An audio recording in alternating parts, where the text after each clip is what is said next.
Hi, buongiorno, good morning. You know who this is? It's your boy Big Rich, and you know why we here? For some business. Wake and Bake edition. It's going to be a Wake and Bake edition till the end of the year, really, because we're doing the 12 nights of ruckus, you know what I'm saying? So you guys will get the mob stories in the morning. First of all, salute to Team Ruckus. You know how we get down. I'm tired.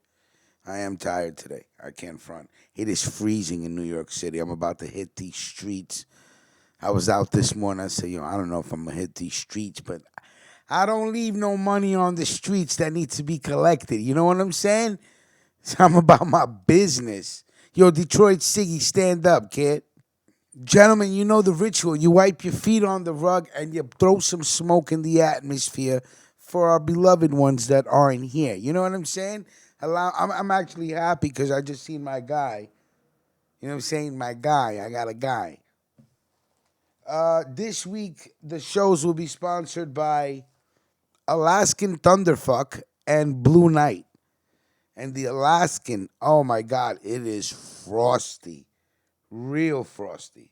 And nice.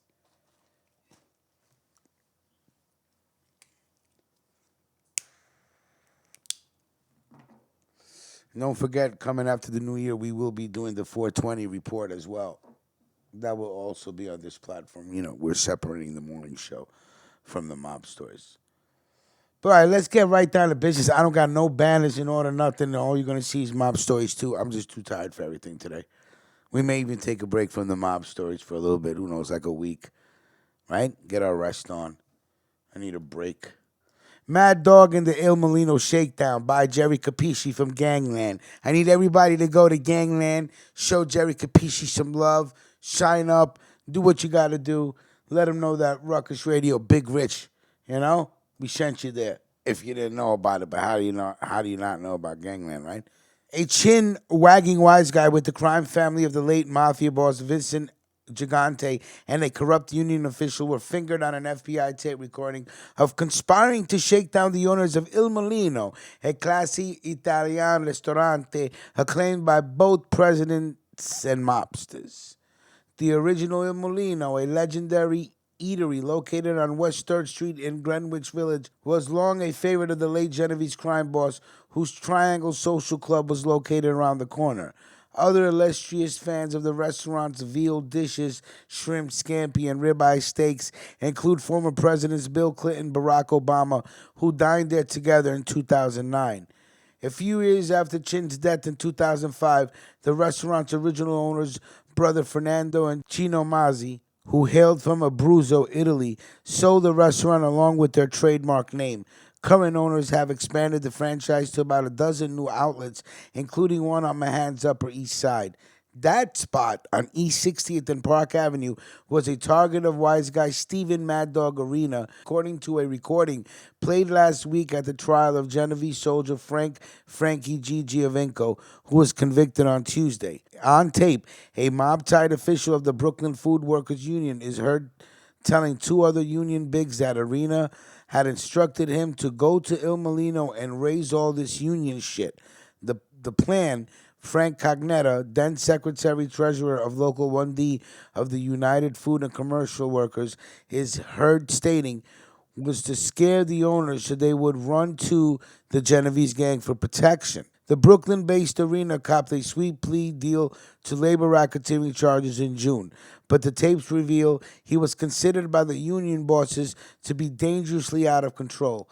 Mad Dog Arena, the officials are heard saying, was a total nut who was out of his mind and would think nothing about assaulting them as they talked about him in their union office. In an understated account of the extortion, prosecutors made no mention of the celebrities and high rollers from the numerous walks of life, including Obama and Clinton, who have dined there. They also neglected to note how close the original Il Mulino was to Gigante's headquarters on Sullivan Street. But the would-be extortion attempt was just another example of how Gigante's shadow hovered over the entire trial. The tape was recorded by his grandson, Vincent Fife Disgracia, the president of Local 2D of the UFCW, who worked as an informant for the feds. Fife, who has gotten his union job through his mafia boss grandpa in the 1990s, knew exactly why Arena had Cognetta threaten to unionize workers at the restaurant. And then Arena can get them to pay him to get rid of the union, said Fife, who was learning about the shakedown effort from Cognetta and Vincent Gigante, the secretary treasurer of Local 2D. Like Cognetta, Arena and Gigante's youngest son, Vincent Esposito, Diaconto had pled guilty to labor racketeering and has been sentenced in the case. After Diaconto got Fife's attention by saying, "Listen to what? Listen to what Arena made him do." Cognetta echoed Fife's assessment. Arena wanted to unionize them. They have like 6 restaurants, so they would go running back to him and he can shake them down, Cognetta said. It's a good bet that Fife dined with his grandfather and other family members at the Il Mulino on West 3rd Street when he was growing up. But even if he didn't, he clearly recognized the restaurant's past ties to the family. On December 23rd, 2014 tape, Fife was incredulous when he learned about the extortion attempt. He even accused the 2 union officials of pulling his leg during the talk in the Fife's Brooklyn downtown. Fife, this is from the recording. Fife, he wanted to go to Il Molino downtown? The Acunto. Not downtown, the one. Cognetta. I went to the one on Park Avenue first. Fife, explain this to me because this is a joke. Cognetta, no, it really is. Fife, he wanted you to go ahead. Explain to me what happened. See that fight? You see there the way he's talking? He wants them to explain the shakedown. Disgracia.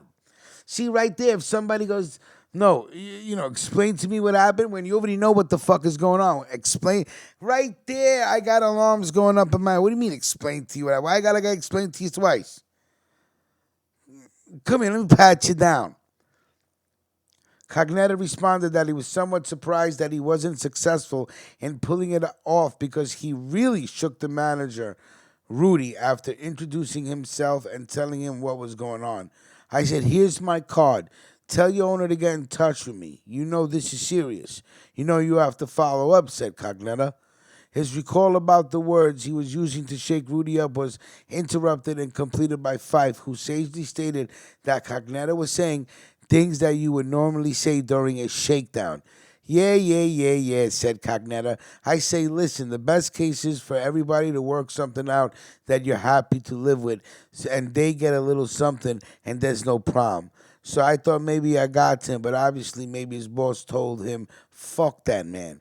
Rudy, the manager at Il Mulino, uptown for 7 years, put Gangland on hold after he was asked about the extortion. He then forgot about us. He never called us back. Gangland reached out to Rudy's boss's entrepreneur, Gerald Katzov, and his wife Lee, who also owned the original Il Mulino, and others in the city and on Long Island, but they each declined to discuss the attempted shakedown. Good, everybody kept their mouths shut. The way Frank Cognetta was explaining it to me, Fife told the jury, Arena's game plan was to use Cognetta to threaten an organizing effort to coerce the business owner to run to Steve so he could then be compensated for saying that he used influence to make the union go away. Arena's affiliation with organized crime, as well as his relationship with Cognetta, gave him the power to stop the unionization. Fife testified, adding that it wasn't the normal practice of his union because it's illegal. Fife, who pled guilty to labor racketeering in 2012, hopes his cooperation with the feds would spare him a prison term. Of course. Always some rat gets caught doing something and now all of a sudden he's ready to be, okay, I'll be your informant. I just don't want to go to jail. Then why play the game? Know thyself, man. Greatest advice I'll ever give you. That nickname must go back to when he was a kid, the sources said. Unlike the 3 corrupt labor racketeers, turncoat Lucchese mobster John Panisi, disgraciad, who first met Arena in the late 1990s when Panisi was in the state prison in Fishkill serving 20 years for a Queens killing, painted the gangster he knew as Mad Dog Arena as a level-headed thinking man's wise guy from the witness stand at the Giovinco trial. Panisi, sporting a salt and pepper brush cut and muscular look befitting the construction work he said he was going to do to make ends meet these days, testified that he first met Arena when he visited Giovinco in the late 1990s, when he and Panisi were cellmates in the upstate facility. Nearly 20 years later, Panisi, who said he was inducted into the Lucchese crime family in 2013, testified that he met Arena again when they were introduced to each other as made men in 2017 by Gambino soldier Baby John DeLutro. They met in Little Italy, and DeLutro owns the Cafe Palermoon on Mulberry Street, Panisi said. Shortly after 5 Lucchese gangsters were hit with racketeering charges and the 2013 murder of the former Purple Gang leader Michael Melvish. He told me to keep a low profile and watch myself, Panisi testified, because members in the administration of my family were all just arrested. He was telling me to be careful because they were worried about more arrests coming.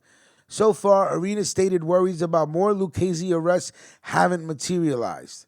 But sources say that federal prosecutors are hoping to use Panisi, who flipped a year ago and has already testified at 3 trials, to make Mad Dog Arena's worries come true in the coming months. Panisi's disgracia. Meanwhile, the Il Mulino franchise is flying high all around town. Page 6 in the New York Post, Cindy Adams, have reported recent sightings of Tom Brady and his wife, Andrew Dice Clay, Drew Barrymore, rapper Lil Uzi Vert, and billionaire Ronald Lauder at the Il Mulino near you. All right, so great article. Salute to Jerry Capisci, Mad Dog, and the Il Mulino Shakedown, Mob Story Season 2. And remember, please like the video, share the video, and comment. For my smokers, I already need to know. What are you smoking on? Let me know. I got some Alaskan Thunder fucking Blue Night. Top that. Minky, I'm going to be smoking good tonight. I haven't even touched it yet. I like to wait. So, like I said, Mad Dog, the Il Mulino Shakedown, Mob Stories 2. Salute to the team. Everybody have a good morning. We will talk soon.